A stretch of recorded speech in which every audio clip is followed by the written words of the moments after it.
Sinasayang mo lang ang pera mo sa pusa. Isa ito sa sinabi sa akin. Ang tanong ko, bakit ka nakikialam? 'Di ba? Ang sa akin lang, ganito lang yan. Kanya-kanya tayo ng kagustuhan at kanya-kanya tayo ng gusto nating mangyari. Kung ang iba ang gusto ay mag-travel, umalis-alis, kumain ng masasarap, kumain kung saan-saan. Depende yan sa gusto ng tao. Tayo ay walang sasayangin kung tayo naman ay masaya sa ating ginagawa. At hindi lang basta po pagsasayang ang ginagawa ko dyan. Ako po ay nakakasave ng buhay, lalo na sa mga pusa na hindi na kayang alagaan or napabayaan na. Kaya wag niyong sasabihin na sayang kasi may buhay din sila. Saka sa sinabi mo na pera mo, yun na nga pera ko. Kaya walang pakelmanan, 'di ba? Kanya-kanya tayo ng passion, kanya-kanya tayo ng kagustuhan.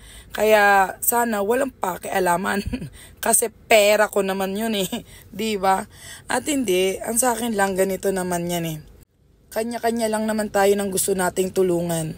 Bakit ba gusto kong tulungan ng mga pusa? Dahil nga sa unang video ko before about sa pusa, nailigtas na kami ng mga pusa noon pa, nung kami ay maliliit pa. Kaya wala kang alam sa sitwasyon ko. Kaya kung bakit ba gustong gusto ko mag-alaga ng pusa. Kaya sana lang, maging masaya ka na lang kung saan ako masaya. Kasi wala naman ako sinasagasaan, 'di ba? Saka yung mga kinukuha ko ng mga pusa, yung mga pinamimigay na talaga o kaya mga nililigaw. Ilang tao na nga yung masaya at tinanggap ko yung mga inalok nilang mga pusa nila kasi hindi na nila kayang alagaan. Kaya sana maging masaya ka na lang. At sana nga din, wag mo na lang din akong pakialaman. Kasi hindi naman ako nakikialam ng buhay na may buhay. Okay? Kaya sana peace na lang tayong lahat. At dito ako masaya. At dito ako nare-relax. Dito ako gumagaling sa anumang karamdaman na meron ako. At hindi ko naiisip ang mga bagay-bagay at mga karamdaman. O, di ba? Kaya maging masaya ka na lang. Pwede? Bakit nga ba napunta tayo sa pusa? Bata pa lang po, mahilig na talaga kami sa pusa at may mga alaga na kaming pusa. At nitong nagkaasawa ko, ay dumami din naman ang aking mga pusa. Kaya lang nalungkot ako kasi noong time na inalis ko din lahat sila kasi doon ko nalaman na allergy pala ang asawa ko sa pusa. Kaya ayun, inalis ko talaga at binigay ko sa aking ate para nga if ever na dumami ay siya na. Kaya hanggang ngayon, yung mga anak-anak pa nung aking mga pusa ay meron siya. Saka yung kuya ko.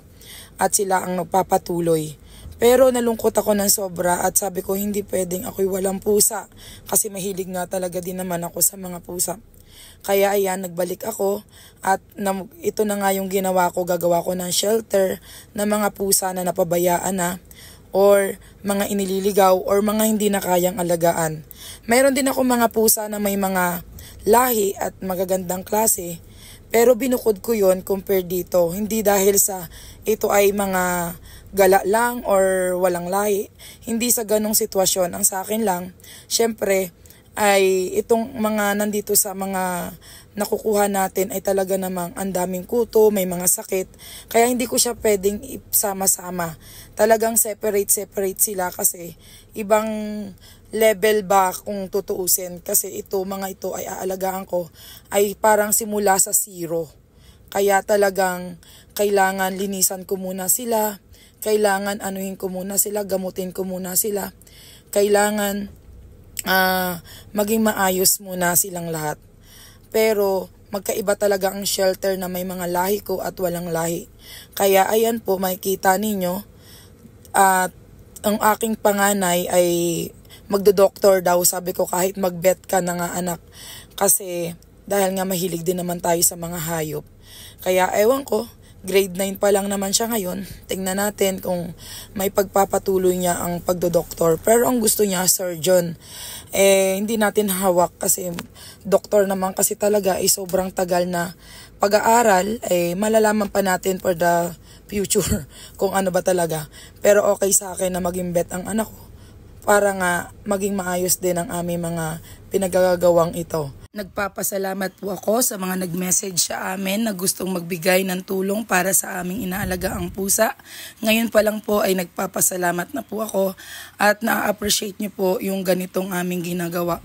Maraming salamat po at malaking tulong po yun para dito sa aming mga pusang inaalagaan. Hanggang dito na lang po. Please share our video. Bye! Ingat po tayo parate.